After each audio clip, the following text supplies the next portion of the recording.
بسم اللہ الرحمن الرحیم نحمدہ ونصلی علی رسولہ الکریم اما بعد۔ محترم بزرگوں اور پیارے بھائیوں، اللہ کا شکر و احسان ہے کہ ہم سب دین کی نسبت سے یہاں پر جمع ہوئے ہیں اور یہاں اس مجلس میں جو باتیں ہوتی ہیں بطور یاد دہانی کے، تذکیر کے، تذکیر ایمان والوں کو نفع دیتی ہے۔ وَذَكِّرْ فَإِنَّ الذِّكْرَىٰ تَنفَعُ الْمُؤْمِنِينَ۔ انسان کی طبیعت میں بھولنے کی صفت ہے، آدمی بھول جاتا ہے، اور اس میں بھی اللہ کی حکمت ہے۔ اگر آدمی بھولے نہیں تو زندگی میں بہت سے حالات آتے ہیں، کبھی خوشی ہے، کبھی غم ہے، کبھی بیماری ہے، کبھی صحت ہے، کبھی کسی عزیز کی موت ہے۔ تو اگر بھولے نہیں آدمی تو زندگی اس کی اجیرن ہو جائے گی، سکون چھن جائے گا اور نیند اڑ جائے گی۔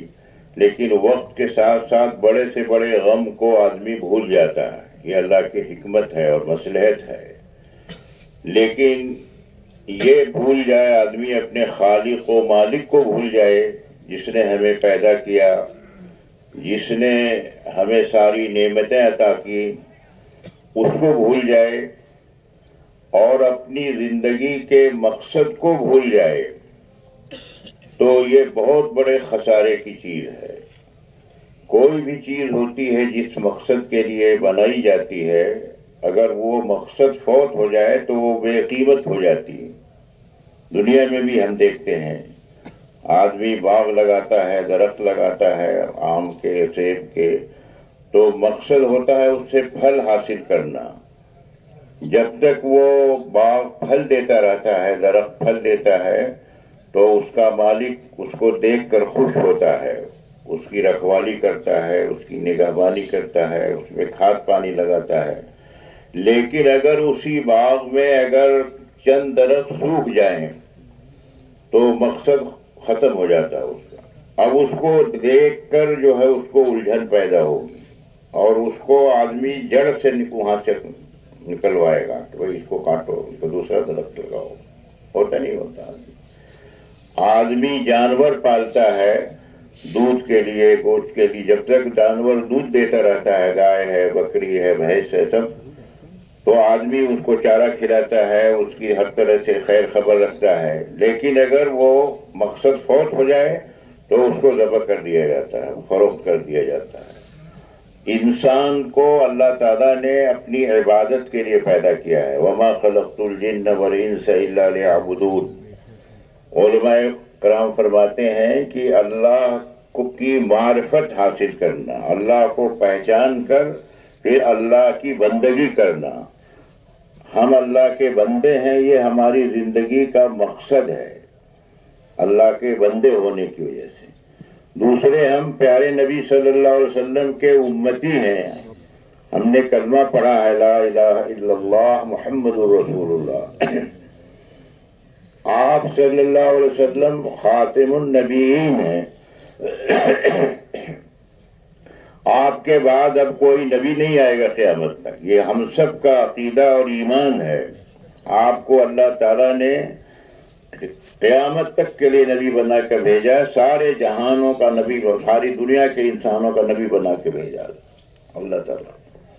تو آپ کے امتی ہونے کی حیثیت سے یہ بھی ہمارا مقصد ہے کہ ہم آپ کے طریقوں کو اور آپ کے لائے ہوئے دین کو سارے انسانوں تک پہنچانے کی محنت کریں۔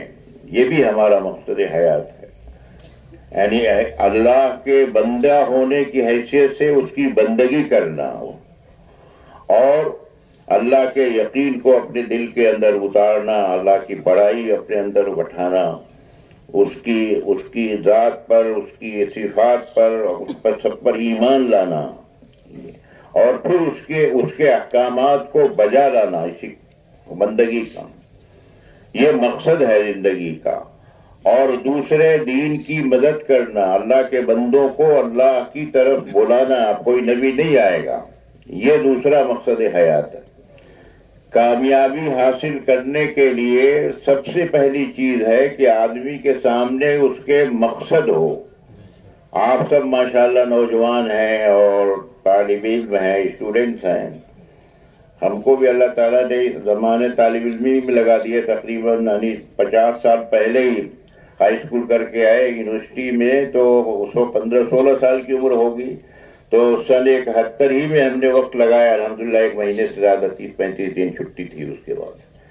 اور اس کے بعد اللہ تعالیٰ نے فضل فرمایا تحدیث بن نعمت کے طور پر کہ اللہ نے لگے رہنے کی توفیق دی. پھر اور 50 سال ہو گیا پڑھتے پڑھاتے، اب ریٹائرمنٹ ہو گیا. تو ابھی بھی یعنی نوجوانوں ہی سے واسطہ رہتا ہے وہاں، اور وہیں پر قیام ہے. تو یہ نوجوانی کی جو عمر ہوتی ہے یہ بہت ہی امپورٹنٹ ہے. ہم وہاں طب کا شعبہ ہے وہ پڑھاتے تھے، تو ہمارے ہاں پڑھایا جاتا ہے کہ انسانی زندگی کے 4 دور ہوتے ہیں.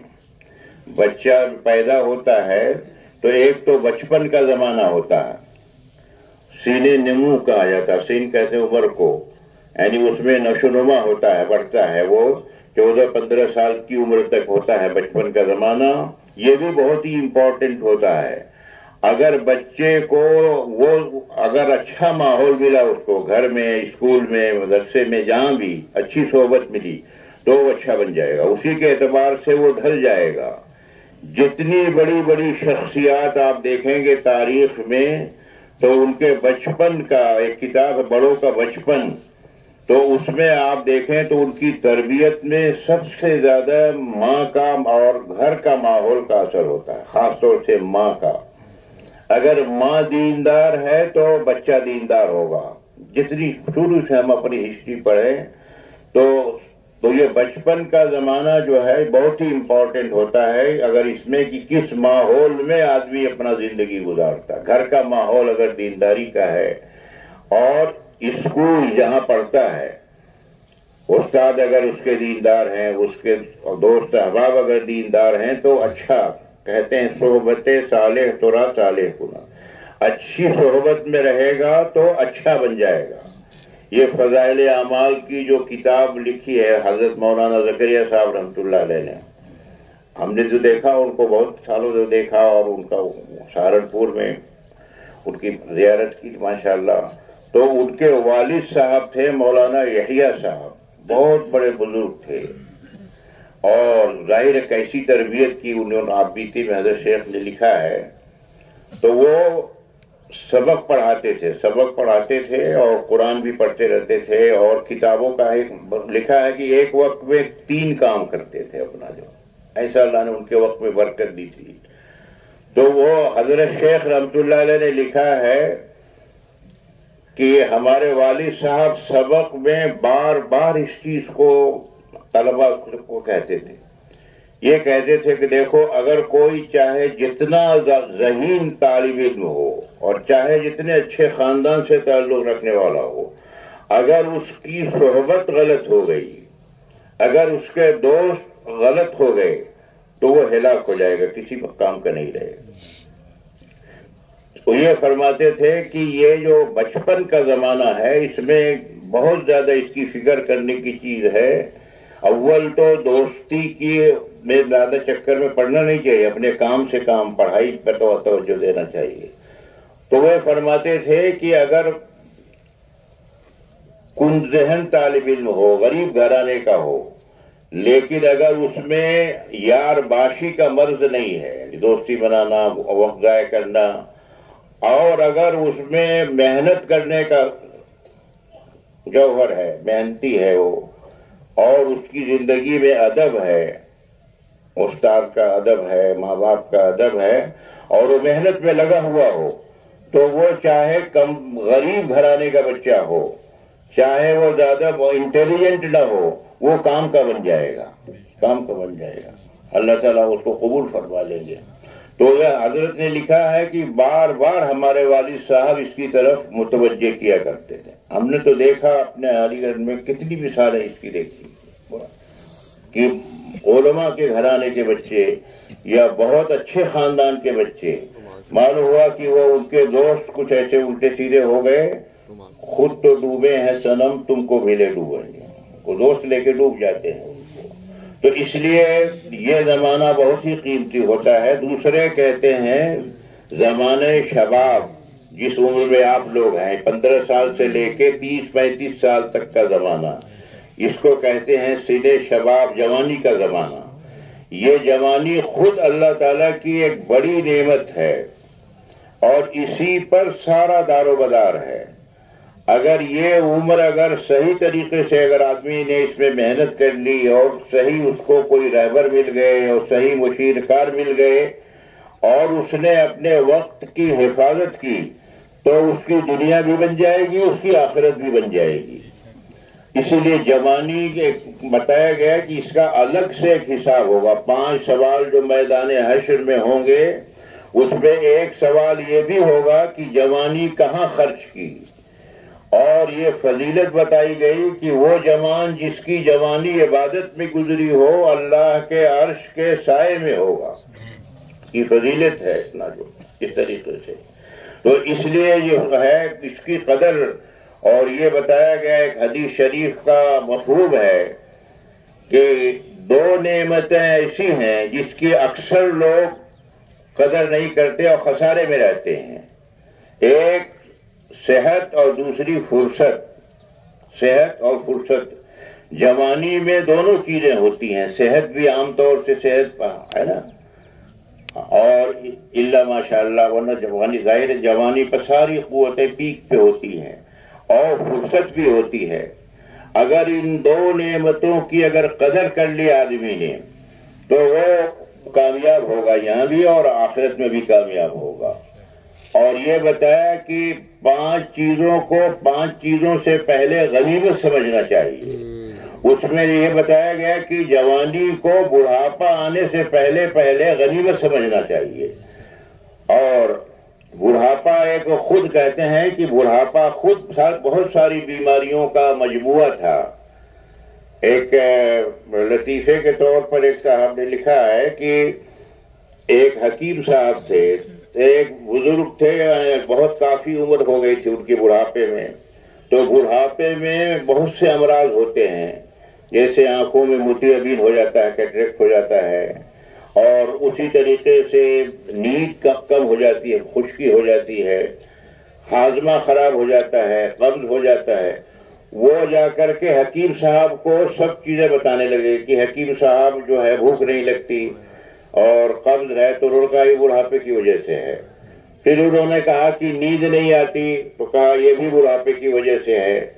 پھر کہا کہ کان سے سنائی بھی کم دیتا ہے، مشین لگانی پڑتی ہے، تو کہا یہ بھی بڑھاپے کی وجہ سے ہے۔ آنکھوں کی روشنی بھی کہا یہ تو موتیابین ہے، معلوم ہو یہ بھی بڑھاپے کی وجہ سے ہے۔ ہر چیز۔ اب وہ پٹھان آدمی تھے، معلوم ہوا ان کو غصہ آیا، جو مریض جو تھے، حکیم صاحب کو غصے میں ایک تھپڑ مار دیا۔ تو حکیم صاحب بہت بزرگ تھے، انہوں نے کہا کوئی بات نہیں، یہ بھی بڑھاپے ہی کی وجہ سے نہیں طریقے سے جو ہے۔ تو جوانی کو کہتے ہیں بڑھاپا تو آنا ہے، اس کو غنیمت سمجھنا چاہیے اور اس میں محنت کرنا چاہیے آدمی کو۔ تو میرے بھائی اور دوستوں میں عرض کر رہا تھا کہ مقصد کو سامنے رکھنا چاہیے۔ کامیابی جو ماہرین ہیں تعلیم کے، انہوں نے لکھا ہے کہ دیکھیں ہر آدمی کامیاب چاہتا ہے۔ آپ جتنے لوگ ہیں مختلف مضامین میں پڑھ رہے ہوں گے، کوئی ڈاکٹر بنے گا، کوئی انجینئر، کوئی مختلف شعبوں میں جائے گا، ہر ایک کے ذہن میں یہی ہوتا ہے اور گھر والوں کے ذہن میں بھی یہی ہوتا ہے کہ کیسے کامیابی مل جائے۔ تو سب سے پہلے یہ سمجھنا چاہیے کہ کامیابی کہتے کس کو ہے، واٹ از سکسیس، سکسیس کیا ہے، سکسیس کی ڈیفینیشن کیا ہے۔ اللہ پاک ہمارے خالق ہیں، اللہ نے کلام پاک اتارا ہے جو ہدایت کی کتاب ہے اور جس میں شک کی گنجائش نہیں۔ اللہ نے اس کی حفاظت کا وعدہ کیا ہے۔ اللہ نے اپنے کلام پاک میں زندگی کا مقصد بھی بتایا ہے، وَمَا خَلَقْتُ الْجِنَّ وَالْإِنسَ إِلَّا لِيَعْبُدُونَ الَّذِي خَلَقَ الْمَوْتَ وَالْحَيَاةَ لِيَبْلُوَكُمْ أَيُّكُمْ أَحْسَنُ عَمَلًا۔ ہم نے مفہوم یہ ہے کہ بہت حیات کو بنایا تاکہ تمہارا امتحان کریں کہ تم میں اچھے اعمال حسن عمل کر کے کون آتا. یہ اللہ نے فرمایا کہ ہم نے دنیا کی میں زینت کی چیزیں بنائی ہیں تاکہ تمہارا امتحان کریں کہ اس میں کون اچھے اعمال کر کے آتا. تو قرآن پاک میں زندگی کا مقصد بتایا اور کامیابی کی تعریف بھی اللہ نے بیان فرمائی. کلام پاک میں اللہ نے فرمایا کہ جو آدمی جہنم سے بچا لیا گیا اور جنت میں داخل کر دیا گیا وہ ہے کامیاب. وَمَنْ زُحْزِحَ عَنِ النَّارِ وَأُدْخِلَ الْجَنَّةَ فَقَدْ فَازَ، کہ جو آدمی جہنم سے بچا کے جنت میں داخل کر دیا گیا وہ یہ کامیابی کی ڈیفینیشن بیان کی، تعریف بیان کی. جہنم کھیل تماشا نہیں ہے. جہنم کی ایک چنگاری اگر دنیا میں آ جائے تو ہمیشہ پوری دنیا خاک ہو جائے، بھسم ہو جائے گا، اس کو خاکستر ہو جائے گا. اس کو ایسی سخت آگ ہوگی. اس آگ سے آدمی کو بچا لیا گیا اور جنت میں جو نعمتوں کا گھر ہے، اللہ کا مہمان خانہ ہے، اگر آدمی اس میں پہنچ گیا تو یہ ہے کہا گیا کہ یہ فوز العظیم، سب سے بڑی کامیابی ہے، گریٹ سکسیس. یہ ہے کامیابی آخرت کی. دنیا کی زندگی تو یعنی گزارے کے لیے ہے، گزارا ہے، چند روزہ زندگی ہے، فانی زندگی ہے. آخرت کی زندگی دائمی زندگی ہے. اور دنیا کی زندگی کی کامیابی کو بھی اللہ تعالیٰ نے بیان کیا کہ وہ بھی ایمان و اعمال پر ہی مشروط ہے. یہ فرمایا کہ انسانوں میں چاہے مرد ہو یا عورت جو ایمان کے ساتھ اعمال صالحہ کرے گا، اچھے اعمال، اللہ کو راضی کرنے والے اعمال، سنت والے اعمال جو کرے گا تو اس کو ہم حیاتاً طیبہ دنیا میں دیں گے. اللہ نے کہا حیاتاً طیبہ کہتے ہیں سکون والی زندگی، چین والی زندگی، عزت والی زندگی، محبوبیت والی زندگی، برکت والی زندگی، عافیت والی زندگی. اس کو حیاتاً طیبہ. اس کو بھی اللہ نے یہ کہا کہ جو ایمان کے ساتھ عمل صالحہ کرے گا، اچھے اعمال کرے گا تو دنیا میں اس کو چین سکون ملے گا، چاہے وہ کسی بھی نقشے میں ہو، کسی بھی شعبے میں ہو. دنیا کے اسباب کو اکٹھا کر لینا، بڑا مکان بنا لینا، بڑی قیمتی گاڑی خرید لینا اور اچھے اچھے کھانے مہیا کر لینا اور اچھے اچھے لباس کہنے، یہ سب اسباب راحت ہیں. اس میں راحت نہیں ہے. راحت تو اللہ کے ڈالنے سے آئے گی، ڈالنے سے آئے گی. ساؤتھ افریقہ میں ہمارا ایک بار جانا ہوا. وہاں جیسے اجتماع تھا ایک مسجد میں جہاں خواص کا محلہ تھا، بڑی بڑی کوٹھیاں، بڑے بڑے مکانات ان کے، اور سب پوری کالونی ایسی تھی. مسجد میں بات ہوئی دین کی. اس کے بعد ایک صاحب کا مکان گھر کے سامنے ہی تھا اور ایسا لگتا تھا جیسے گولڈن ہاؤس ہو. اتنا بڑا مکان، لان اور پھلواری اور سب پورا، اور بہت بہترین ڈرائنگ روم. وہ مجھے لے گئے کہ چلیے چائے پی لیجئے. اب لے گئے تو اس کے بعد مجھ سے کہتے، جب وہ تعارف ہوا تو کہنے لگے کہ آپ حکمت جانتے؟ میں نے کہا ہاں تھوڑا بہت جانتا ہوں. کہا کہ مجھ کو نیند نہیں آتی، آپ میرے لیے کوئی نسخہ لکھ دیجیے نیند کا. میں حیرت میں پڑ گیا کہ ان کے پاس اتنا نقشہ دیکھ کر کے. اور میں نے کہا کہ آپ کو نیند کیوں نہیں آتی؟ پھر وہ اپنی پوری داستان سنانے لگے کہ میرے اتنے بچے، میں نے اتنا کاروبار کرایا، اسے بینک سے لون لیا، اس میں خسارہ ہو گیا. اور پھر یہ کہہ رہے ہیں جتنی کوٹھیاں آپ دیکھ رہے ہیں نا، یہ سب لون پر لیے ہوئے، لون. اور لون جو سود پر، اس پر تو سخت وعید ہے اللہ کی طرف سے، اعلان جنگ. تو میں نے وہاں پر ایک شعر پڑھا کہ نقشوں سے تم نہ جانچو، لوگوں سے مل کے دیکھو، کیا چیز جی رہی ہے، کیا چیز مر رہی ہے. آدمی ظاہری نقشوں کو دیکھتا ہے تو سمجھتا ہے کہ یہ تو بہت ہائی فائی، بہت کامیاب، لیکن جب ان کے قریب جائے گا آدمی تو پتہ چلے گا کہ تو بے سکونی کے سمندر میں غوطے لگا رہے ہیں. دیکھنے میں لگ رہا ہے کہ لاکھوں کی گاڑی میں گھوم رہے ہیں، اچھی کوٹھی میں رہ رہے ہیں، اور معلوم ہوا. لیکن جب ان سے ملیں گے آپ تب پتہ چلے گا کہ کس حال میں ہے. تو حیاتاً طیبہ کا مطلب یہی ہوتا ہے کہ آدمی کے پاس چاہے نقشہ دنیا کا چھوٹا ہو، مختصر ہو یا زیادہ ہو، اگر اس میں اللہ کے حکم کی رعایت ہے اور پیارے نبی صلی اللہ علیہ وسلم کے طریقوں کی رعایت ہے تو وہ نقشہ اس کو سکون ملے گا، اس میں برکت ملے گی، اس کو چین ملے گا، اس کو عافیت ملے گی، سب چیزیں۔ اور اگر ان چیزوں کی رعایت نہیں ہے، آج میرے بھائی اور دوستو ساری دنیا اسی دھوکے میں مبتلا ہے۔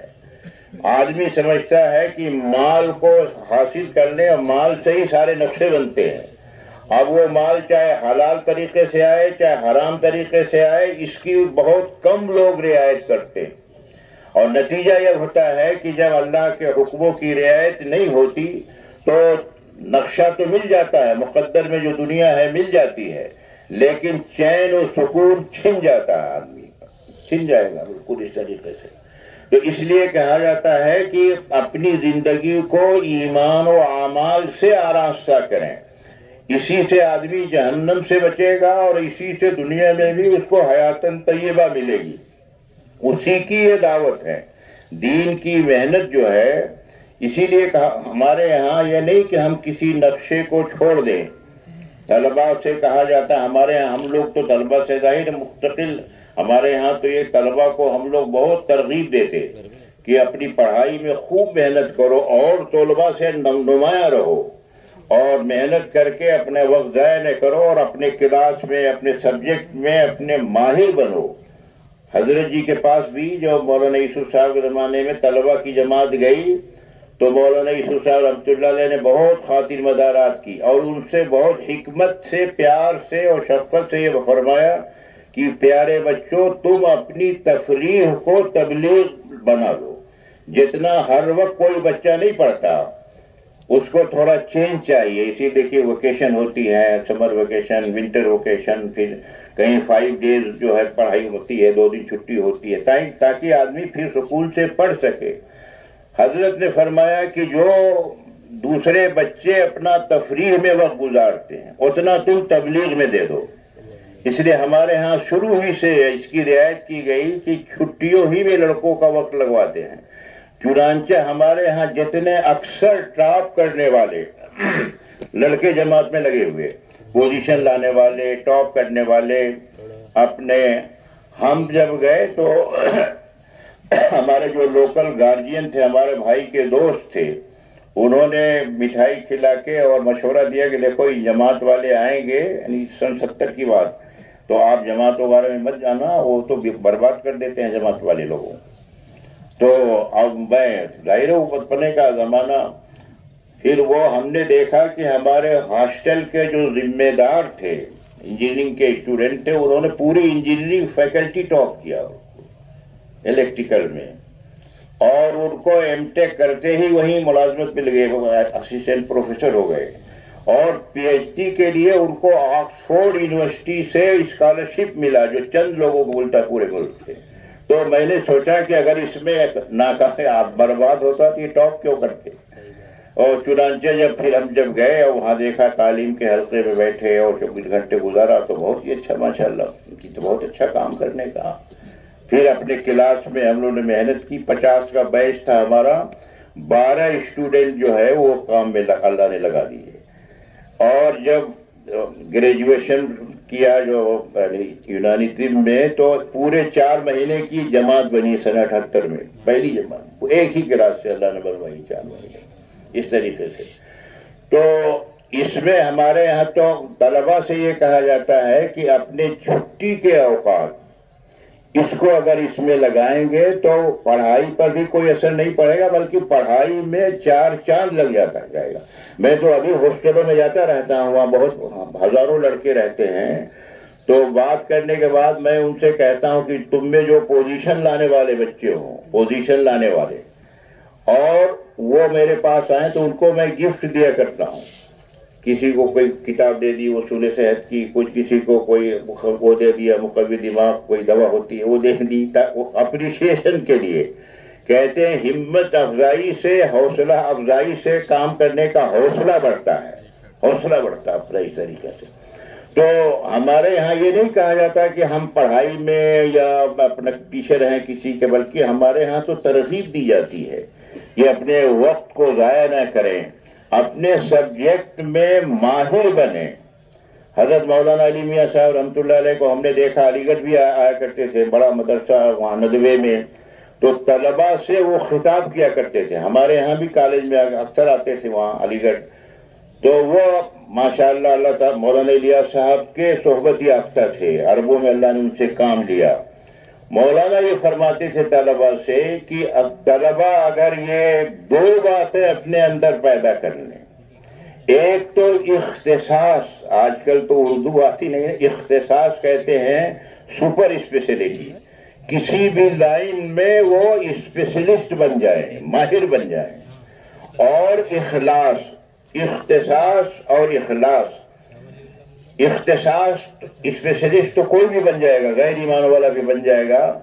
تو اسپیشلسٹ اگر کسی لائن کا بنے گا تو دنیا میں تو فائدہ ہو جائے گا. یہ ہارٹ اسپیشلسٹ ہیں، آئی اسپیشلسٹ ہیں، ENT کے اسپیشلسٹ ہیں. ہمارے ہاں ایک شیروانی کے اسپیشلسٹ ہے جو پریسیڈنٹ آف انڈیا کے سلتے تھے، ان کے پورے سرٹیفکیٹ لگے ہوئے ان کے. اور وہ جماعت میں پوری جماعت اپنے وہاں اپنی دکان سے پوری جماعت نکالتے تھے چلے. ایم حسن کے انتقال ہو گیا ان کا، تو وہ شیروانی کے اب ان کے سب لڑکے پوتے سب کروڑپتی ہو گئے. پوری دنیا میں شیروانی جاتی ہے انہیں کیا جگہ جگہ. تو مولانا یہ کہتے تھے کسی بھی لائن کا آدمی ماہر بن جائے، ماہر اسپیشلسٹ کسی بھی فیلڈ کا، تو وہ اور اس کے ساتھ اخلاص ہو، اخلاص ایمان کے ساتھ ہوگا تو آخرت بھی بن جائے گی، دنیا بھی بن جائے گی. دیکھیے اسپیشلسٹ آدمی ہو تو اس کو کہیں بھی ہو پوری دنیا میں اس کی جو ہے قدر ہوگی. کہیں کسی ملک میں چلا جائے، اچھا ڈاکٹر ہو، اچھا انجینئر ہو، اچھا سائنٹسٹ ہو، اچھا الیکٹریشین ہو، اچھا میکینک ہو، اچھا باورچی ہو. اب اس طریقے سے آسٹریلیا میں ہم لوگ گئے تو وہاں ایک کوکنگ کا کورس ہوتا ہے. تو معلوم ہوا ہمارے علی گڑھ کے کئی لوگ ملے جو معلوم ہوا کوکنگ کا کورس کر کے وہ بڑی پروفیسر سے زیادہ تنخواہ معلوم ہوا ان کی وہاں کمائی کر رہے اپنا، اسپیشلی پکانے کے اسپیشلسٹ بن گئے اپنا اس طریقے سے. تو مولانا یہ فرماتے تھے کہ یعنی کسی بھی لائن میں ماہر بن جائے آدمی. تو ماہر کیسے بنے گا؟ 10 بجے رات دن تک سوتا رہے گا، رات کو دیر تک جاگتا رہے گا، موبائل لے کے ٹہلتا رہے گا اور لیانی کرے گا تو اسپیشلسٹ بنے گا. اسپیشلسٹ تو جب اپنے وقت کا اپنا ٹائم ٹیبل بنا کر اپنے وقت کا صحیح یوٹیلائز کرے گا، اور جو جس لائن کے جو ماہرین ہیں اگر ان کی صحبت میں رہے گا، ان کے مشورے سے چلے گا تو ماہر بن جائے گا اپنا اس طریقے سے. تو یہ دعوت کا کام میرے بھائیوں اور دوستوں اللہ تعالیٰ کی طرف سے بڑی نعمت ہے. اس میں سب سے بڑی چیز تو یہی میں نے عرض کیا کہ پہلی چیز جو ہے نا مقصد سامنے رہے، ہمارے ٹارگیٹ منزل سامنے رہے کہ زندگی کا مقصد کیا ہے. اور باقی دیکھیے ضرورت ہے، باقی چیزیں کھانا، کپڑا، مکان، سواری، شادی بیاہ، یہ 5 ضروریات ہیں، یہ مقصد نہیں ہے. ضروریات ہوتی ہیں مقصد کو پورا کرنے کے لیے. ہمارے یہاں بہت بڑی تعداد ہاسٹلوں میں رہتی ہے، تو یونیورسٹی کی طرف سے بہترین کمرے بنے ہوئے ہیں، ڈائننگ ہال ہیں، بہترین لائبریری ہے، سیمینار ہیں. خدمت کرنے کے لیے وہاں بیرر ہیں جو وہ تو نوابوں کی یونیورسٹی رہی تو ابھی بھی یعنی ہر 25-30 لڑکوں پر ایک خادم ہوتا ہے جو ان کا کھانا لگاتا ہے، کمرے کی صفائی کرتا ہے، اور تو ہر طرح کی سہولیات ہے وہاں. یہ سب ضرورت کی چیز ہے. گھر والوں نے سواری کی ضرورت ہے تو سواری بھی دے رکھی ہے. اب جو لڑکے اپنا ضرورت کو ضرورت کے درجے میں رکھ کر پڑھائی پر فوکس کرتے ہیں، ڈگری حاصل، تو وہ تو وہاں سے بن کے نکلتے ہیں اچھے انجینئر، اچھے ڈاکٹر. اور بعض بچے ایسے ہوتے ہیں جو معلوم ہوا کہ وہ انہی میں الجھ کر کے خوب آرام سے، آرام بڑی چیز ہے، منہ ڈھک کے سوئیے، وہ سوئے رہتے مطلب کلاس جا رہے ہیں معلوم سو رہے اور ٹہل رہے ہیں، گھوم رہے ہیں. تو 10 سال گزارنے کے بعد معلوم ہوا کوئی ڈگری ہاتھ میں نہیں آتی اور ناکام ہو کے، اور گھر والے بھی ظاہر ہے ان پھر لان تان کرتے ہیں. ضرورت کو انہوں نے یعنی مقصد کو بھلا دیا وہاں پر. اسی طریقے سے میرے بھائیوں دوستوں اللہ نے یہ زندگی دی ہے، اگر مقصد ہمارے سامنے رہے گا کہ مقصد کیا ہے کہ مجھے ایمان بنانا، اپنے دل کے اتنا ایمان بنانا ہر ایک کے لیے ضروری ہے جو حرام سے رک جائے اور اللہ کے احکامات کو پورا کرنا والا بن جائے، اور دین کا جو تقاضا آئے اس کو پورا کرے، یہ ہر ایک کے لیے ضروری ہے۔ اور کامیابی ایمان پر ہی ملے گی۔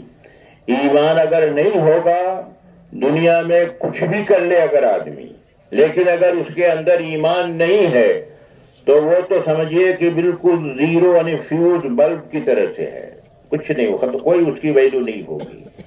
ایمان کا ایک ذرہ بھی اگر دل میں ہوگا تو ساتوں زمین و آسمان سے زیادہ قیمتی بن جائے گا، ساتوں زمین آسمان سے زیادہ قیمتی۔ اور اگر ایمان چھن گئے آدمی کے پاس اور بڑی سے بڑی ڈگری حاصل کر لی، مال اکٹھا کر لیا، بہت بڑا اس کو عہدہ مل گیا، لیکن اگر ایمان نہیں ہے تو وہ کچھ نہیں، تھوڑے 4 دن کی چاندنی پھر اندھیری رات، مرتے ہی آدمی ہمیشہ کی ناکامی کا شکار ہو جائے گا۔ قبر میں سب سے پہلے ایمان ہی کو پوچھا جائے گا، من رب کا، بتاؤ تمہارا رب کون ہے، تمہارا دین کیا ہے، تمہارے نبی صلی اللہ علیہ وسلم کون ہے، پوچھا جائے گا۔ اور وہاں نہ کوئی ڈگری کام آئے گی، نہ وہاں کوئی دنیا کا سبب کام آئے گا، سب یہی ظاہرہ رہ جائے گا۔ اس لیے میرے بھائیوں دوستو، اس محنت کے ذریعے سے ایک بیلنس زندگی کی دعوت دی جا رہی ہے۔ بیلنس دنیا کو، اسلام میں رحمانیت نہیں ہے، ہم بہترین ڈاکٹر بنے، بہترین سائنٹسٹ بنے، بہترین انجینئر بنے، ہر لائن میں ہم خوب محنت کر کے اپنا اس میں مہارت حاصل کریں، لیکن بس ایک چیز جو ہے اس کو نہ بھینا۔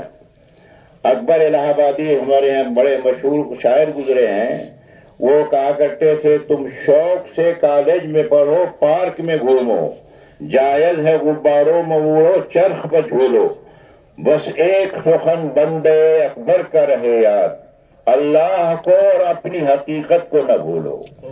آدمی کوئی بھی ڈگری حاصل کر رہا ہو، بڑے سے بڑا تاجر بنے، ڈاکٹر بنے، بس ایک سخن بندے اکبر کا رہے یاد، اللہ کو اور اپنی حقیقت کو نہ بھولے۔ اللہ ہمارے خالق و مالک ہیں، انہوں نے ساری نعمتیں دی ہیں، اور اللہ ہی کی طرف لوٹ کر کے ہم سب کو جانا ہے، اپنی زندگی کا حساب دینا ہے۔ اور ہم مسلمان ہیں، ہم پیارے نبی صلی اللہ علیہ وسلم کے امتی ہیں، ہم اللہ کے بندے ہیں، ہم یہ نہ بھولیں اپنے، سب سے پہلے یہ ہر وقت یہ ذہن میں مستحضر رہے ہمیں۔ دیکھیے آپ سب حضرات اسٹوڈنٹ ہیں تو اس میں ظاہر امتحان دینا ہوگا ہر ایک کو، تو امتحان کا پیپر سیکرٹ رکھا جاتا ہے۔ ہمارے یہاں نیٹ کا ہوتا ہے آل انڈیا، اس میں کئی لاکھ لڑکے بیٹھتے ہیں، اس میں ہر آج کل تو یہ ہے نا کہ ہر آدمی چاہتا ہے ڈاکٹر بن جائے، جتنے حالانکہ کتنے ڈاکٹر بنیں گے، بہت سارے فیلڈ ہیں، لیکن جتنے انٹیلیجنٹ بچے ہمارے ہاں تو ہر ایک معلوم ہے یا انجینئر یا ڈاکٹر۔ میں کہا کرتا ہوں بھائی اور بہت سارے فیلڈ ہیں، اس میں بہت سارے آپشنز ہیں، ٹھیک، بیٹھو محنت کوئی حرج نہیں۔ اور تو اب نیٹ میں ظاہر ہے کہ پیپر اگر آؤٹ ہو جائے تو وہ کینسل ہو جاتا ہے اپنا، اگر ذرا سا پیپر لیک ہو جائے تو، حالانکہ بہت خرچ ہوتا ہے امتحان دلانے میں، لیکن دیکھیے اللہ تعالیٰ غریب ہے، بندوں پر مہربان ہیں، اللہ تعالیٰ نے پہلے ہی سے پیپر آؤٹ کرا دیا ہے کہ قبر میں دیکھو 3 سوال پوچھے جائیں گے جو منکر نکیر پوچھیں گے، منکر نکیر ہر ایک دن جیسے ہی قبر میں جائے گا آدمی، اور میدان حشر میں 5 سوال کیے جائیں گے جو اللہ کو براہ راست جواب دینا ہوگا۔ سورج بالکل قریب ہوگا اور زمین بہت ہی زیادہ تپش ہوگی، آدمی کا دماغ کھولے گا جیسے ہڈی کھلتی ہے، ایسا ہو، پیاس کی وجہ سے زبان باہر نکل آئے گی، اور اتنی تکلیف ہو رہی ہوگی کہ گنہگار لوگ کہیں گے کہ اس سے اچھا ہمیں جہنم ہی میں ڈال دیا جائے گا، برداشت نہیں ہو رہا ہوگا، ایسا ہولناک دن ہوگا۔ اس دن جو ہے کہتے ہیں کچھ خوش نصیب بندے ہوں گے جو اللہ کے عرش کے سائے میں ہوں گے۔ فضائل کی کتابوں میں ہم لوگ سنتے رہتے ہیں، عادل بادشاہ، جوان جو جوانی میں عبادت کرتا ہو، جس کا دل مسجد میں اٹکتا ہو، صدقہ کر کے آدمی دائنے ہاتھ سے دے تو بائیں کو خبر نہ ہو، تنہائی میں اللہ کو یاد کر کے رونے لگے، 7 قسم کے لکھے ہوئے ہیں، وہ دو شخص جن میں اللہ ہی کی نسبت سے ان پر اجتماع ہو، اسی پر جدائی، اسی پر ان کا جڑنا ہو. اب یہ ہمارا آپ کا یہاں جمع ہونا ہے صرف اللہ ہی کی نسبت سے، مختلف جگہوں سے لوگ آئے تو یہ بتایا گیا کہ یہ سب لوگ ایسے خوش نصیب ہوں گے جن کے ساتھ وی آئی پی ٹریٹمنٹ ہوگا. وی آئی پی ٹریٹمنٹ اللہ کے عرش کے سائے میں ہوں گے. پیارے نبی صلی اللہ علیہ وسلم حوض کوثر پر پینے کو بہترین پانی ملے گا. تو وہاں 5 سوالات کیے جائیں گے، وہ بھی پہلے سے بتا دیا گیا. زندگی کہاں خرچ کی، جوانی کہاں لگائی، اور مال کہاں سے کمایا اور کہاں خرچ کیا، اور جتنا علم تھا اس پر کتنا عمل کیا. یہ 8 سوال ہر ایک سے پوچھنے ہیں. یہ اللہ تعالیٰ نے دنیا کی ہمیں زندگی دی ہے، اسی کی تیاری کے لیے دی ہے، اسی کی تیاری کے لیے. اگر یہاں ہم تیاری کر لیں گے، چھٹیوں کے اوقات میں تھوڑا تھوڑا وقت لگا کر کے اپنے اندر ایمان کو بنا لیں گے کہ اللہ ہمارے رب ہیں،